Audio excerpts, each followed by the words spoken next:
Ele adota esse tom polido, entretanto, ele rebateu hoje as críticas de Donald Trump, é isso?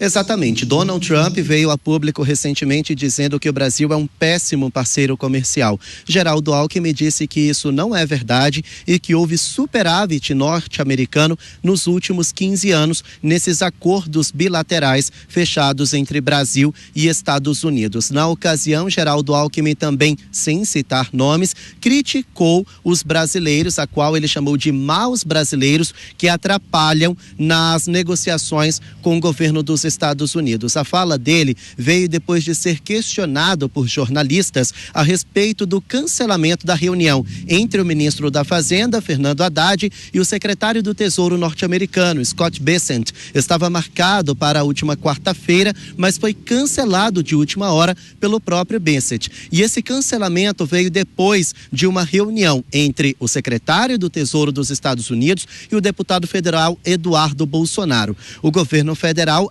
atribui o cancelamento da reunião a esse encontro de última hora entre o filho do ex-presidente Jair Bolsonaro e o secretário do Tesouro. Como eu disse, Geraldo Alckmin chamou de maus brasileiros quem atrapalha essa negociação. Vamos ouvir. Primeiro, lamentar, que maus brasileiros trabalhem contra o interesse do país. E, aliás, de maneira injusta, porque em relação à tarifa, 74% do que os Estados Unidos vende para o Brasil não tem imposto, é zero. E a média tarifária é 2,7%. Não tem parceiro melhor, é um parceiro bom o Brasil.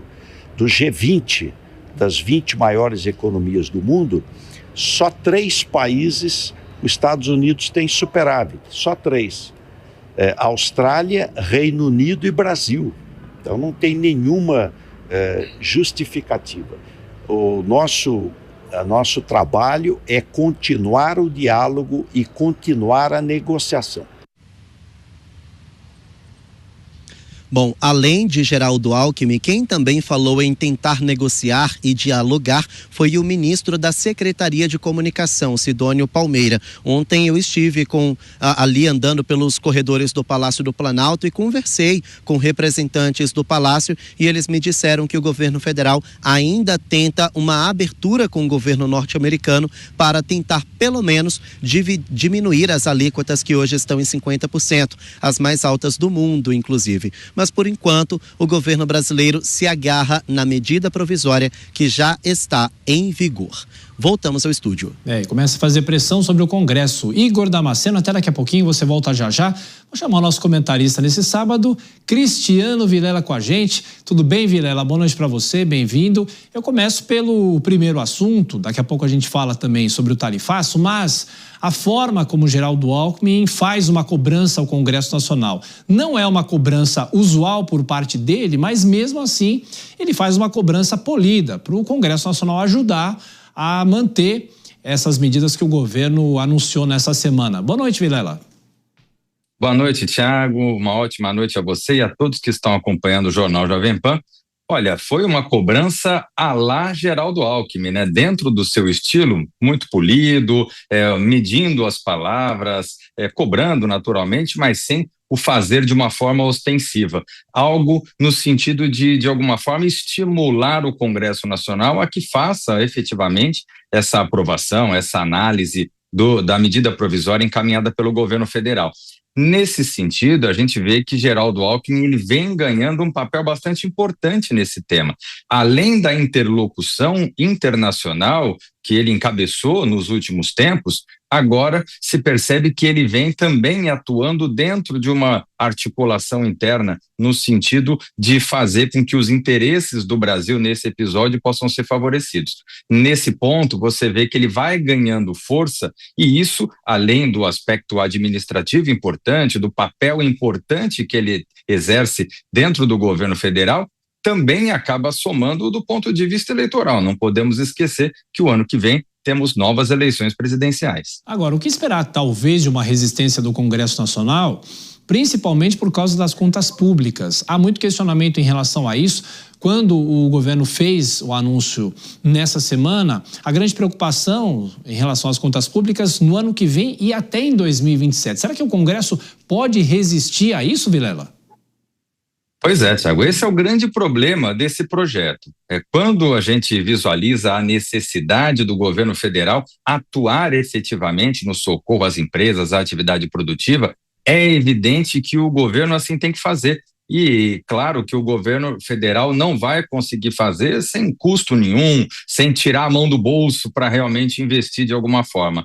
Agora, nós temos uma realidade, não podemos esquecer de uma realidade onde nós temos uma máquina pública extremamente inchada, um gasto público extremamente elevado, o governo ao longo desses 2 anos e meio mostrando absoluta dificuldade em promover o corte de gastos e mais uma vez agora vai apresentar um novo instrumento para gastar ainda mais. Então, talvez o parlamento, e aí a importância dessa análise do parlamento, que a despeito da importância do projeto, deverá eventualmente cobrar que o governo apresente soluções, contrapartidas e possivelmente promova alguns cortes, para que com isso possa, se não compensar inteiramente, mas minimamente equilibrar o já excessivo gasto público. E para fechar essa nossa primeira discussão, o vice-presidente rebateu hoje o presidente Donald Trump, mas também fez críticas, sem citar nomes, falando em maus brasileiros em relação a tudo que vem acontecendo.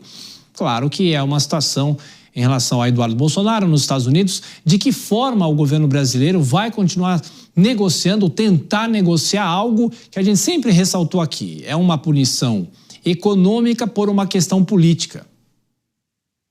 Pois é, nós temos Geraldo Alckmin, ele vinha até esse momento fazendo o papel no que se relaciona a essa construção internacional, vai continuar fazendo, é o interlocutor talvez mais adequado que o governo federal tenha para essa função, ele se mostra mais apto talvez do que o próprio presidente Lula nesse sentido, para exercer esse papel, até por conta das rusgas que têm sido mantidas entre Lula e Donald Trump.